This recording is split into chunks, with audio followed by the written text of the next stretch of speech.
ಕುಂದಗೋಳ ತಾಲೂಕಿನ ರೈತರ ಜಮೀನಿಗೆ ಶಾಸಕ ಎನ್ಆರ್ ಪಾಟೀಲ್ ಅವರು ತಹಶೀಲ್ದಾರ್, ಕೃಷಿ ಹಾಗೂ ತೋಟಗಾರಿಕೆ ಇಲಾಖೆಯ ಅಧಿಕಾರಿಗಳೊಂದಿಗೆ ಇಂದು ಭೇಟಿ ನೀಡಿ ಪರಿಶೀಲನೆ ನಡೆಸಿದರು.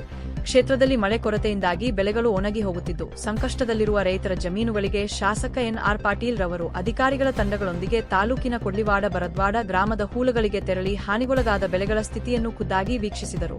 ನಂತರ ಮಾತನಾಡಿದ ಅವರು, ತಾಲೂಕಿನಾದ್ಯಂತ ಸಕಾಲಕ್ಕೆ ಮಳೆಯಾಗದ ಹಿನ್ನೆಲೆಯಲ್ಲಿ ಬಿತ್ತನೆಯಾದ ಬೆಳೆಗಳು ಹಾಳಾಗುತ್ತಿದ್ದು, ರೈತರು ತೀವ್ರ ಆರ್ಥಿಕ ಸಂಕಷ್ಟ ಎದುರಿಸುತ್ತಿದ್ದಾರೆ. ಅಧಿಕಾರಿಗಳು ಹಾನಿಯಾಗಿರುವುದನ್ನು ಸಮೀಕ್ಷೆ ಮಾಡಿ ಸರ್ಕಾರಕ್ಕೆ ವರದಿ ನೀಡುತ್ತೇವೆಂದು ಈ ಮೂಲಕ ತಿಳಿಸಿದರು.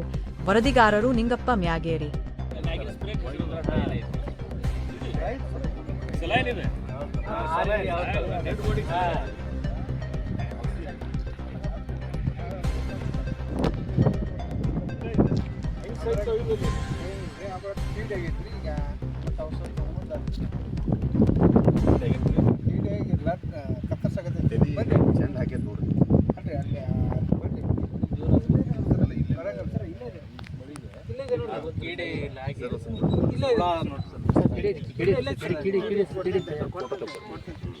ಅದ್ರ ಮ್ಯಾಗ ಎಲ್ಲಿ ಮ್ಯಾಗ ಸರ್ ಕೈಗೆ